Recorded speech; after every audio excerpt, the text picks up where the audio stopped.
On December 14th, 19-year-old Rias Jerwat was on Bondi Beach, not too far away from where the shooting went down. That evening, he was interviewed by the local Australian media. He was, of course, quite shaken. He talked about how he ran and hid, and how he helped a pregnant woman who was struggling to get to safety. But Rias is a French national who had only moved to Australia 2 months earlier, so his English was a bit shaky. And one moment, the man in the gun, he say me, I go before the car, yes. He aimed at you. Moi. A French infotainment TV show called Quotidien did a segment about this interview. It was a comedy bit using Rias's broken English as the butt of the joke, joking about his bad grammar, how he had inserted French or Spanish words in the middle of English sentences, and so on. There's a lot of humor in learning a foreign language. Anyone who has spent a substantial amount of time speaking a foreign language will have a string of funny anecdotes when they misunderstood something or said something that didn't mean what they thought it meant. But those jokes don't happen in a vacuum. French YouTuber MANTAN, who runs the Linguistic channel Linguisticae, made a short video arguing that Quotidien's coverage of the interview was a manifestation of glottophobia, or what in English we might more commonly call linguistic prejudice or linguistic discrimination. This is one of the problems with glottophobia. We always find it more interesting or more entertaining to make fun of a person's accent or linguistic abilities rather than talk about what they've actually experienced, even when what they experienced was something really serious.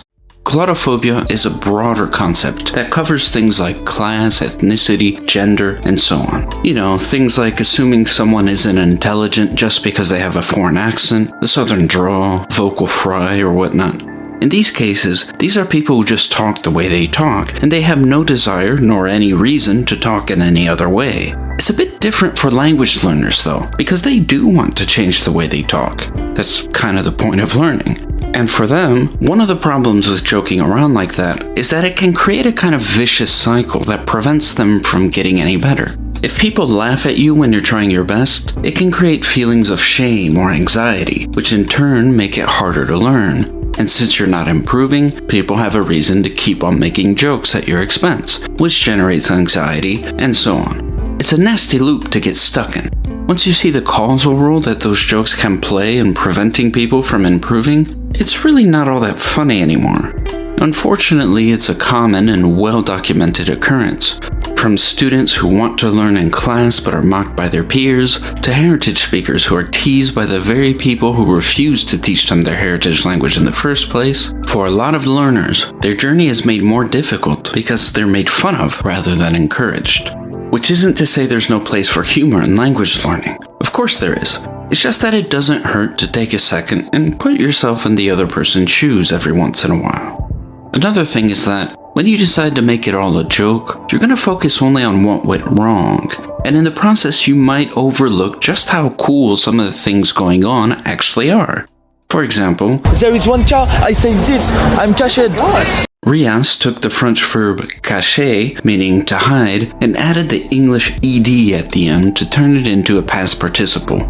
Well, an adjective, but adjectives are often formed the same way as past participles. And sure, it's funny because he didn't know the right word, but that intuition of adding ed at the end? That was on point. In fact, even as a beginner, what he's showing there is pretty much the same intuition a native speaker would have. There's a pattern you pick up on, and you extrapolate that pattern to words you've never used before. It's the same reason a young child might say, I goed, before they learn that it should be, I went.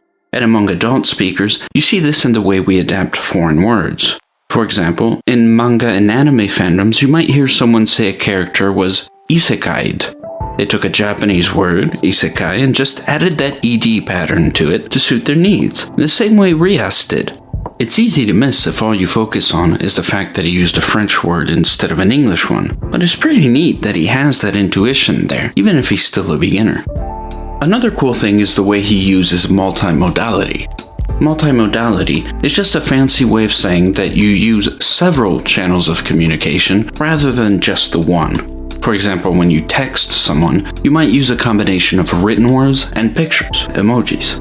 That's multimodal communication. Here, Rias uses a mixture of sound, spoken language, and gestures to communicate. One mother, there is one... Pregnant. Yes, pregnant. The gestures help him get his point across even when the words might fail. Combined with that, he's also rephrasing or paraphrasing. If you don't know how to say pregnant, you might say, it's a mother, there's a baby, and gesture a big belly.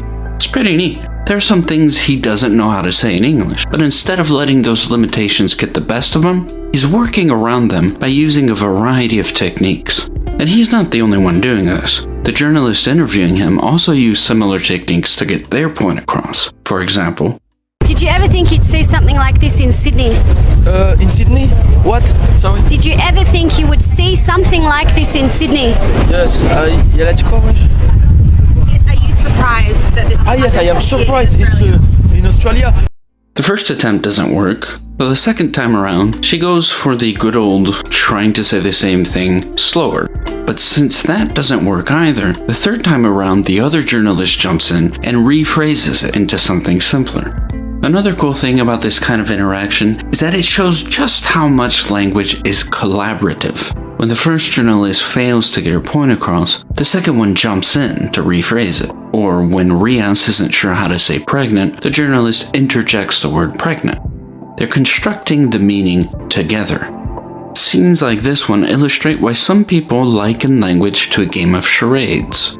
In their book The Language Game, Nick Chater and Morten Christensen argue that language is just a really long game of charades. It's been going on for countless generations, with each generation picking up where the last left off. When you learn a foreign language, it's a bit like if you were the new girlfriend or boyfriend, and your partner's family has this tradition that every Friday night they play charades. Your partner invites you over to spend Friday night with the family. You've played the game before, so you know how it works. But they've been playing together for years, and over the course of those years, they've come up with a bunch of different gestures and shortcuts that make perfect sense to them, but are inscrutable to outsiders. Nonetheless, you'll gradually learn how they do things, and they'll also adapt to you. It's a collaborative effort with a shared goal. Even if you don't know any of their shortcuts yet, you're still part of the game, on equal footing with the rest of them. In fact, some of the gestures you do that night might stick, and they might become part of their charade language over the long term. Even if you're a beginner, you're a participant. You're part of the game now, and you're part of the family. Those are just a few things I saw in Rias' interview that I thought were pretty cool, and that might be overlooked if we're too focused on what went wrong. I get why people found it funny. It's definitely not about policing laughter. It's just a reminder that there are a lot of cool things going on when we use language, even when it's beginners who make tons of mistakes. And it doesn't hurt to put ourselves in the other person's shoes every once in a while, recognizing that sometimes jokes that we think are harmless might in fact impede a learner's progress, especially if those jokes border on shaming.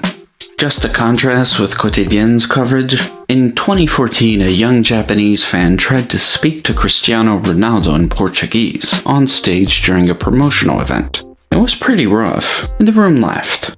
E tem o prazer de dia jogador junto com você. Ok. 通じてすごい Para mim alcançar esse objetivo, o que devo fazer? Here's how Ronaldo reacted. Why they smile? Why? なんかもう通じてます おかしい You speak good Portuguese. すごく上手にポルトガル語すごい上手です They should be happy because he tried very hard. It's す good. ごいですねこれだけポルトガル語で準備されて We could all use that kind of encouragement every now and then. You're trying, and that alone deserves my respect. So, it's gonna sound a bit cheesy, but what the hell? If you're learning a language, whether you're a complete beginner or a seasoned veteran with decades of experience, no matter where you're at in your journey and how much you struggle when it comes time to speak with others, I think you're awesome, and you got this.